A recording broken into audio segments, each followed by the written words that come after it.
Very good morning to you all students. How are you all? I hope all of you are fine. I hope you are revising the previous portion.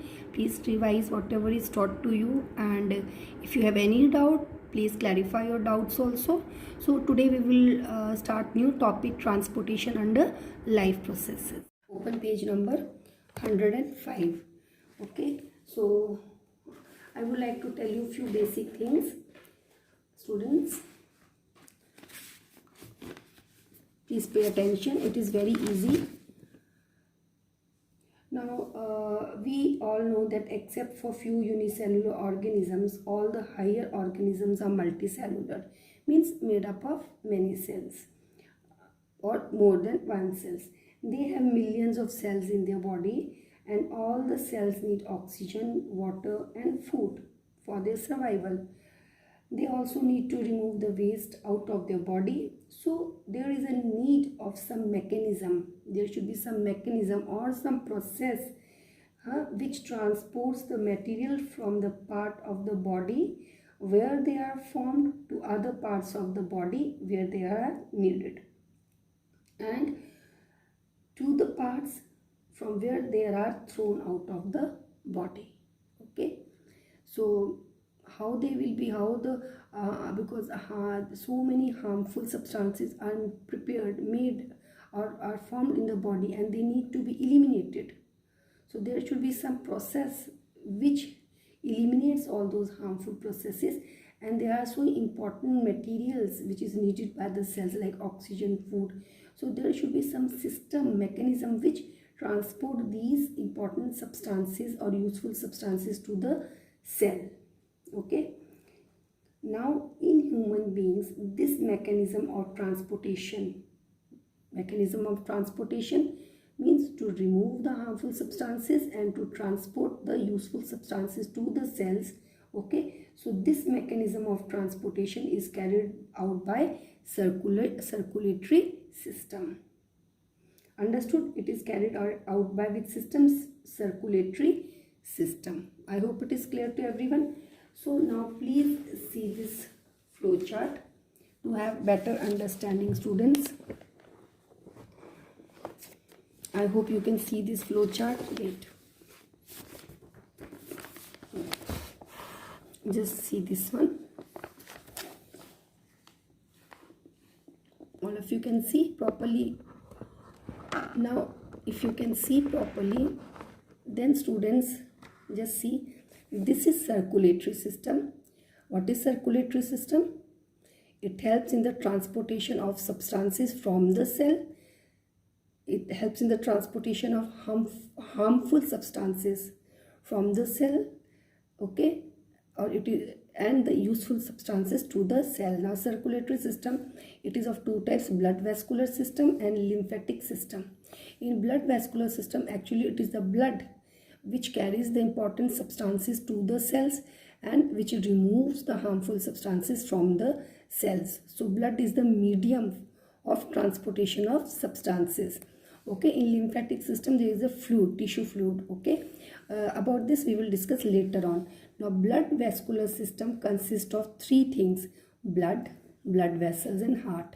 Now if any one of the thing is not present, or in any one of this is not present, then this blood vascular system cannot operate. It is blood vascular system. Okay, so it consists of blood, blood vessels and heart.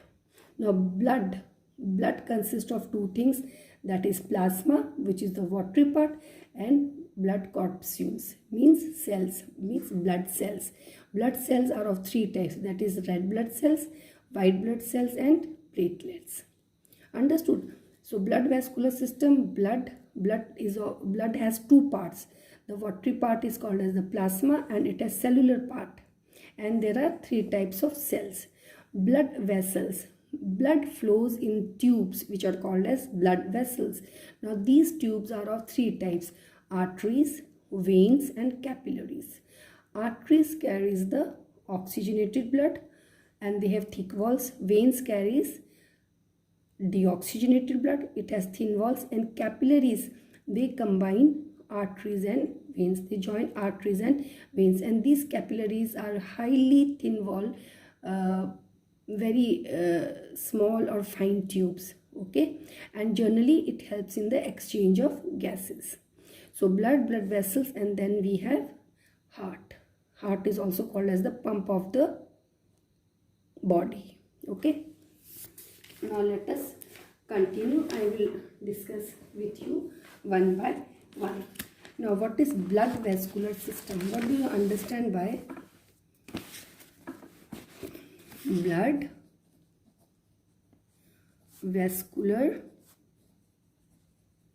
system? Blood vascular system, it is the system in which the fluid, so what is the fluid here? Here the fluid is blood. So it is a system in which fluid is transported from one part of the body to the other part through tubes. It is transported through tubes, and it helps in the transport of substances from one end to the other end or to different cells. So here blood is the medium, okay, which is transported and which helps in the distribution of substances to the cells or from the cells. Understood? Okay. Now, this blood vascular system consists of three parts. First, what are those three parts? Blood vessels, you can say vessels, and heart. Blood.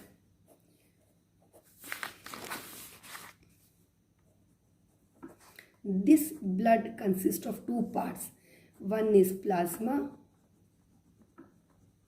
and another one is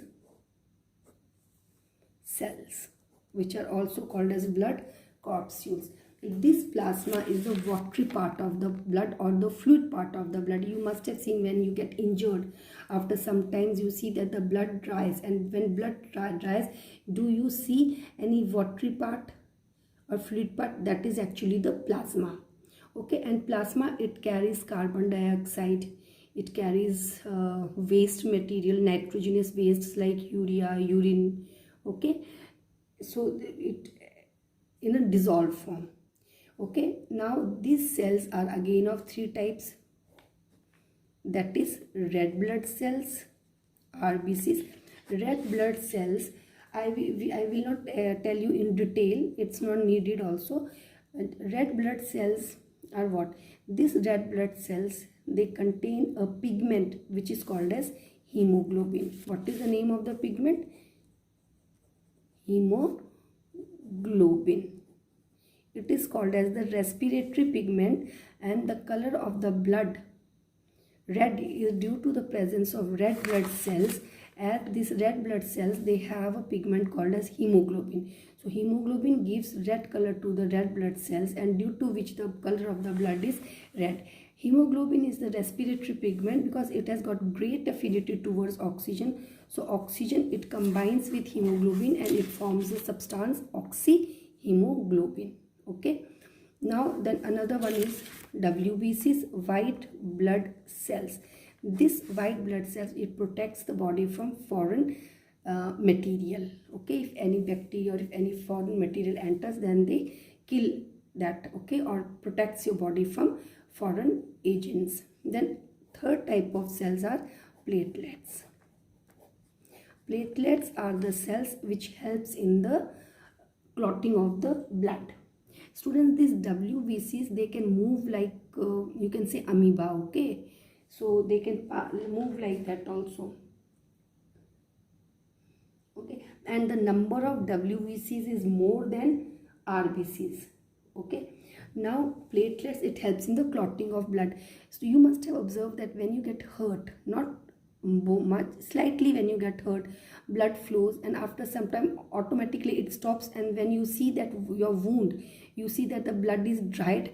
That blood dries up because at the site of injury, these platelets, it reaches, and this platelet stops the blood. Suppose if platelets are not there, then the person can die due to or because of bleeding, because of excessive bleeding. So platelets helps in the clotting of blood. Okay, it is clear to everyone nicely. Okay, so this was about blood vessels. Now we come to vessels. Which vessels? Blood vessels. Okay, blood vessels. These blood vessels are of three types. Arteries. These arteries, students, they are thick walled and they carry oxygenated blood. Oxygenated blood means the blood which has more oxygen and less carbon dioxide, and they are deep seated, you cannot see them. So except one artery, pulmonary artery, except pulmonary artery,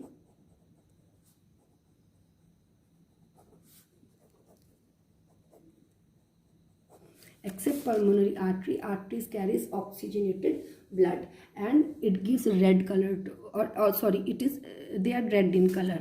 Another one is veins. These veins, they carries deoxygenated blood. Deoxygenated blood means more of carbon dioxide and less of oxygen. Deoxygenated doesn't mean that carbon dioxide is absent. Carbon dioxide is present but in less amount. Okay, so veins carries deoxygenated blood which has more carbon dioxide and less oxygen. Okay, and they are thin walled and they are superseated. Okay, you can see, if you just see your hands, you can see these veins. These are the veins running in your hand. If you see something blue color running, no, can you see blue color, like here in my hand, like here, these, can you see? So these are the veins. Okay, you can also see. So they carry deoxygenated blood, except pulmonary vein. Except which vein? Pulmonary vein. Okay, then we come to another type of blood vessel which is called as capillaries. These capillaries are very fine tubes, very thin walled tubes, and generally they connect arteries and veins and they help in the gaseous exchange. Okay, now suppose students, suppose if this is an artery, just remember this thing. Suppose this is artery, it carries oxygenated blood. Then this artery, suppose it enters an organ. So inside the organ, it divides into very fine tubes, and these fine tubes are called as capillaries. This artery brings oxygenated blood, and near the organ it divides to form capillaries. These capillaries are thin walled. Gaseous exchange of gases takes place. Now since artery contains oxygenated blood, so here in the veins, here in the capillaries, oxygenated blood is there. So exchange of gases takes place, means oxygenated blood goes to the cells and carbon dioxide is more in the cells. So carbon dioxide it moves, it diffuses into the blood flowing in the capillaries, thereby making this blood deoxygenated. Understood? Because suppose if this is a cell, suppose if these are the cells, here also suppose these are the cells. So what happens? These veins, okay, you can, I will show with this, these veins, sorry, these capillaries, this is artery, so these are the capillaries. Here oxygenated blood will flow, and here these are the cells. This will have more oxygen, blood flowing in the capillary will have more oxygen, and here oxygen is less. So oxygen from this blood flowing in the capillary will diffuse into the cells, respiration will take place, and carbon dioxide gas is produced. Now carbon dioxide gas is more in this cell compared to the blood flowing in the capillary. So carbon dioxide gas diffuses into the blood flowing in the capillaries, thereby making the blood deoxygenated. Okay, deoxygenated blood is shown, it is actually blue in color, and oxygenated blood is red in color. So here in the capillary, after gases exchange, the blood becomes deoxygenated, which is shown by blue color. Then after that, these capillaries, after gases exchange, these capillaries, they join to form another blood vessel which is called as vein. And now in this veins, it will have, the blood will be deoxygenated. Understood? So after gases exchange, the blood in the capillary becomes deoxygenated, and these capillaries join to form veins, and these veins open in the heart. Okay, you can see here also in this diagram. See here, can you see? So this is the artery. Okay, understood? These arteries have divided into capillaries. Okay, this is the artery, it has divided. So here the blood is oxygenated, but after gases exchange, the blood becomes deoxygenated, which is shown with the blue or the purple color, and then these all capillaries, they join to form this vein. Can you see? Okay, so that was artery, veins and capillaries. Now students, blood, and this is the rough diagram. You please draw nicely. Okay, don't draw like this. Okay, all this is given here, not so I am explaining you this in little bit more detail. Now blood, you know that blood flows in the blood vessels. Now blood, it has to flow under pressure, then only it will reach to each cell. Okay, so there should be something which should give pressure to the blood, and that is heart. Okay, blood flows under pressure. Okay, or you can say heart is the pump. Heart is called as the pump of the body. Understood? I hope it is clear to everyone. So another one is heart. I will explain you heart in, first of all, in very simple language, and then I will show you the diagram of the heart. See students, these are the red blood cells. Now you can see this is heart, this is heart, but if you will see like this, then it will look very complicated and you may not understand clearly. So I would like to explain you in the simple language, and then I will explain you by diagram. Simply students, just see, heart, it lies in the thoracic cavity. As I have explained you in the previous class also, it lies between the lungs. Heart, suppose this is heart. Heart is divided into two halves. Okay, this side and this side. So this is right side, this is left side.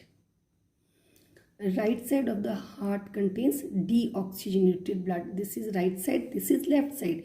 So right side of the heart contains deoxygenated blood, means the blood has more carbon dioxide and less oxygen, and left side of the heart contains oxygenated blood, means the blood has more oxygen and less carbon dioxide. So you know na, in your right side, okay, right side of the heart, it contains deoxygenated blood, and left side contains oxygenated blood. It is divided into two halves. Understood? Now each half is again divided into two parts. So this is right side, this is left side. So this contains oxygenated blood, this contains deoxygenated blood, and each half is divided into two parts. These two upper parts are called as auricles. What are they called? Auricles. Auricles or arteria. Understood? Is it clear to everyone? So they are called as auricles or arteria. I am sorry, this spelling is wrong. Arteria, not arteria, arteria. Okay, and these lower chambers are called as ventricles. What are they called? Ventricles. Understood? They are called as ventricles. Is it clear to all of you?